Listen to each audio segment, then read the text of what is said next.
जब हम भारत का नक्शा देखते हैं तो ये सिर्फ लकीरें नहीं होती। इन लकीरों के पीछे व्यक्तिगत त्याग और बलिदान की ढेरों कहानियां छिपी हैं। सोचिए, 1947 में आज़ादी के बाद सैकड़ों रियासतों को एक देश में जोड़ना कितना बड़ा काम रहा होगा। आज हम एक ऐसे ही विलय की कहानी में चलेंगे जहां एक नए राज्य का जन्म कुछ शासकों के लिए अपनी सदियों पुरानी विरासत के अंत जैसा था। इस पूरी कहानी को समझने के लिए हम इसे 4 खास हिस्सों में देखेंगे। ये वो 4 मोड़ हैं जो हमें राजस्थान संघ के बनने की पूरी तस्वीर दिखाते हैं। तो चलिए एक एक करके इन्हें समझते हैं। तो कहानी की शुरुआत होती है रियासती विभाग के एक बड़े और साहसिक प्रस्ताव से। मकसद था एक नया और मजबूत राज्य बनाना। तारीख थी 3 मार्च 1948। ये वो दिन था जब राजस्थान संघ बनाने का प्लान आधिकारिक तौर पर सामने रखा गया। इसका सीधा सा मकसद था कई छोटी छोटी रियासतों को मिलाकर एक बड़ी इकाई बनाना। तो प्लान ये था कि इन 9 रियासतों कोटा, बूंदी, झालावाड़, टोंक, डूंगरपुर, बांसवाड़ा, प्रतापगढ़, किशनगढ़ और शाहपुरा, इन सबको मिलाकर एक प्रशासनिक संघ बना दिया जाए। लेकिन जैसा कि अक्सर बड़ी योजनाओं में होता है, ये इतना सीधा नहीं था। एकता की इस कोशिश के सामने फौरन ही एक बहुत बड़ी रुकावट आ खड़ी हुई। देखिए, इस संघ की कामयाबी और इसका वजूद एक बहुत बड़ी रियासत पर टिका था, और वो थी मेवाड़।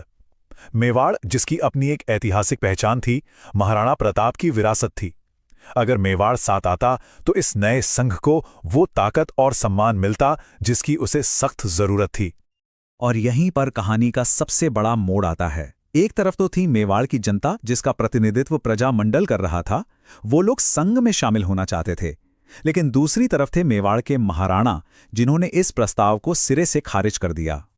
अपनी ही प्रजा के चाहने के बावजूद महाराणा अपने फैसले से टस से मस नहीं हुए, और नतीजा ये हुआ कि राजस्थान संघ बना तो सही, लेकिन अपने सबसे अहम और प्रतिष्ठित सदस्य यानी मेवाड़ के बिना ही।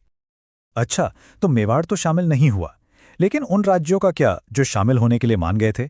चलिए अब उनकी तरफ चलते हैं और देखते हैं कि ये सब कैसे एक बहुत ही निजी और नाटकीय मोड़ पर पहुंचता है। यहाँ एक बहुत बड़ा सवाल उठता है। जिन राजा महाराजाओं ने अपनी रियासतें सौंपने के लिए हां कह दी, क्या उनके लिए ये फैसला लेना वाकई आसान रहा होगा? इस विलय को कानूनी रूप देने के लिए हर शासक को एक दस्तावेज पर दस्तखत करने थे। इसे कहते थे विलय पत्र या इंस्ट्रूमेंट ऑफ एक्सेशन। अब जरा सोचिए, उस एक कागज पर दस्तखत करने का मतलब क्या था? ये सिर्फ एक राजनीतिक फैसला नहीं था। ये अपनी पीढ़ियों की, अपने पुरखों की विरासत को हमेशा के लिए सौंप देने जैसा था। एक बहुत ही भावनात्मक और निजी पल। और ये जो अंदर का संघर्ष था ना, जो शासक महसूस कर रहे थे, वो एक राजा के कहे शब्दों में हमेशा के लिए अमर हो गया।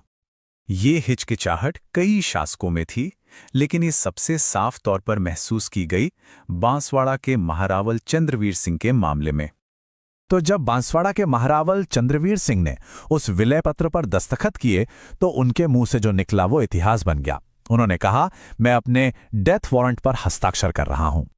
ये सिर्फ कुछ शब्द नहीं थे, ये उस गहरे दर्द और नुकसान की आवाज थे जो कई शासक उस वक्त महसूस कर रहे थे। उनके लिए ये दस्तखत एक नए भविष्य की शुरुआत नहीं, बल्कि अपने ही राजवंश के इतिहास का अंत था। तो फिर ये एक दस्तखत क्या था? एक नए दौर की शुरुआत या एक पुराने युग का अंत? सोचने वाली बात यह है कि शायद ये दोनों ही था। और ये पल हमें याद दिलाता है कि किसी भी राष्ट्र का निर्माण अक्सर कितनी ही व्यक्तिगत विरासतों की कीमत पर होता है।